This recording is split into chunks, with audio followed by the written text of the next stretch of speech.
d'habitude, les annonces du ministre, elles ont été faites à la presse en premier et pas aux organisations syndicales ou directement aux enseignants. Donc ça, c'est l'habitude vraiment du ministère et du gouvernement. On passe par la presse, on essaie de dire des contre-vérités aussi qu'on verra au fur et à mesure, et on essaie de se faire une opinion, enfin de s'amadouer l'opinion publique pour être plus à l'aise dans le sujet. 1800 postes supprimés alors qu'il y a 32 000 élèves en plus pour l'année prochaine, c'est contradictoire. Pour l'académie, ça revient à 588 élèves en plus et 12 postes en moins. Les conséquences, elles vont être simples. Plus d'élèves par classe, donc une augmentation des effectifs en collège et en lycée. En sachant qu'en lycée, actuellement, on a 79% des lycées en France qui sont à plus de 30 élèves par classe. Et généralement, les classes de seconde sont à 34-35 élèves et peuvent atteindre dans certains cas jusqu'à 41 élèves. De poste, c'est de diminuer le budget de l'éducation nationale tout simplement et de faire croire en fait qu'on peut régler les problèmes avec des enseignants en moins. Alors qu'avec des effectifs en plus, de toute façon, il nous faut des personnels en plus également. Le ministre veut compenser ces baisses de postes par des heures supplémentaires en plus. Actuellement, il y a une heure supplémentaire imposée par le chef d'établissement pour les enseignants. On veut passer à 2 heures supplémentaires imposées.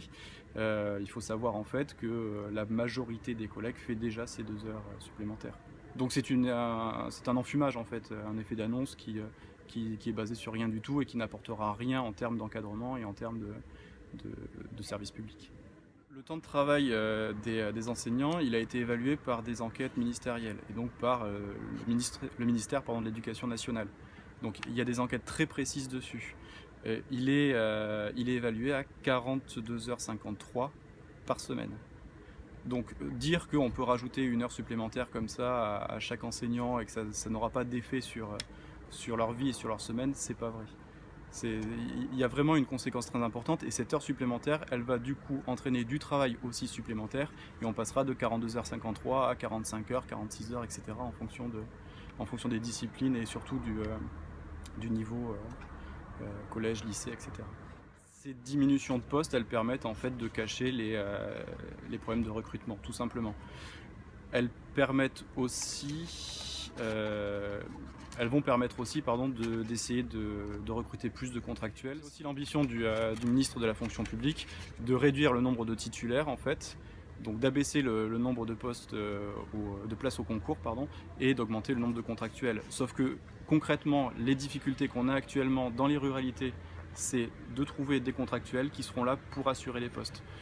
Donc en fait c'est encore une mesure qui ne fonctionnera pas et qui va conduire à un problème du nombre d'adultes face aux élèves dans les collèges ruraux du département, concrètement.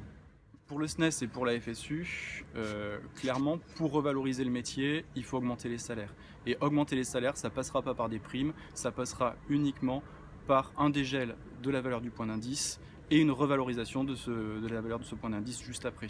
Il faut savoir qu'actuellement, un enseignant en début de carrière touche 1,25 fois le SMIC. En 1980, c'était 2 fois le SMIC. La première riposte qu'on envisage en fait par rapport à cette dégradation, c'est la grève du 9 octobre. On va appeler à la grève, la FSU départementale du Cher, pour toutes les réformes déjà qui sont en préparation sur les retraites, sur le statut des fonctionnaires, sur le lycée, etc.